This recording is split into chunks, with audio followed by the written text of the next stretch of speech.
Fils et du Saint-Esprit. Amen. Esprit de Dieu, viens dans nos cœurs, viens illuminer nos vies, viens nous montrer le chemin pour aller vers le Seigneur. Évangile de Jésus-Christ selon saint Matthieu. En ce temps-là, Jésus disait à ses disciples, « Quand le Fils de l'homme viendra dans sa gloire et tous les anges avec lui, alors il siégera sur son trône de gloire. Toutes les nations seront rassemblées devant lui. Il séparera les hommes les uns des autres, comme le berger sépare les brebis des boucs. Il placera les brebis à sa droite et les boucs à gauche. Alors le roi dira à ceux qui seront à sa droite, « Venez, les bénis de mon Père, recevez un héritage et le royaume préparé pour vous depuis la fondation du monde. Car j'avais faim et vous m'avez donné à manger, j'avais soif et vous m'avez donné à boire, j'étais un étranger et vous m'avez accueilli. J'étais nu et vous m'avez habillé, j'étais malade et vous m'avez visité. J'étais en prison et vous êtes venus jusqu'à moi. » Alors les justes lui répondront, « Seigneur, quand est-ce que nous t'avons vu? Tu avais donc faim et nous t'avons nourri. Tu avais soif et nous t'avons donné à boire. Tu étais un étranger et nous t'avons accueilli. Tu étais nu et nous t'avons habillé. Tu étais malade ou en prison.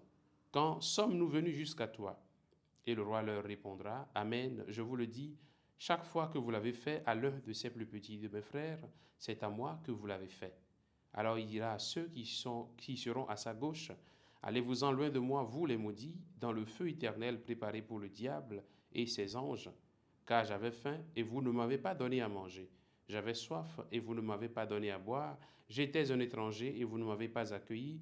J'étais nu et vous ne m'avez pas habillé. J'étais malade et en prison et vous ne m'avez pas visité. » Alors ils répondront eux aussi, « Seigneur, quand avons-nous vu avoir faim et soif, être nus, étrangers, malades ou en prison, sans nous mettre à ton service? » Il leur répondra, « Amen, je vous le dis, chaque fois que vous ne l'avez pas fait à l'un de ces plus petits, c'est à moi que vous ne l'avez pas fait. » Et ils s'en iront, ceux-ci au châtiment éternel, et les justes à la vie éternelle.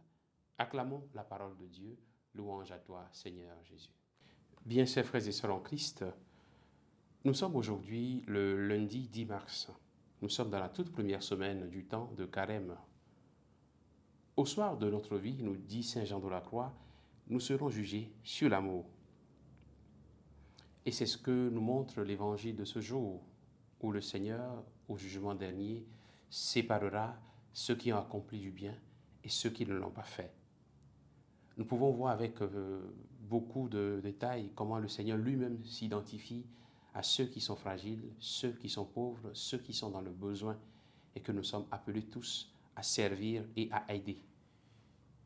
Bien-aimés du Seigneur, le Seigneur nous invite aujourd'hui, et dans ce temps de carême et dans toute notre vie, à accomplir les œuvres de miséricorde, donner à manger, donner à boire, accueillir l'étranger, visiter les malades, visiter les prisonniers, faire du bien aux autres, briser les chaînes de la servitude. C'est ce que le Seigneur attend de nous. Accomplir les œuvres de miséricorde, c'est ouvrir donc les portes du ciel. On peut se poser la question, faut-il alors préférer ces œuvres de miséricorde ou ces actions bonnes à la vie de prière? Faut-il juste faire le bien à nos frères et sœurs en négligeant peut-être le bien que nous devons faire pour notre âme dans notre relation avec Dieu? En réalité, il n'y a pas de contradiction. En réalité, nous pouvons avoir la réponse avec saint Jacques qui dit « C'est par mes œuvres que j'accomplis que moi je montre ma foi. » Bien-aimés de Dieu, frères et sœurs en Christ, c'est par les œuvres bonnes, les actions bonnes que nous posons, que nous pouvons montrer que nous appartenons au Seigneur Jésus. Notre foi au Christ Jésus est une foi agissante, c'est une foi qui transforme, c'est une foi qui nous pousse à faire du bien à nos frères et sœurs.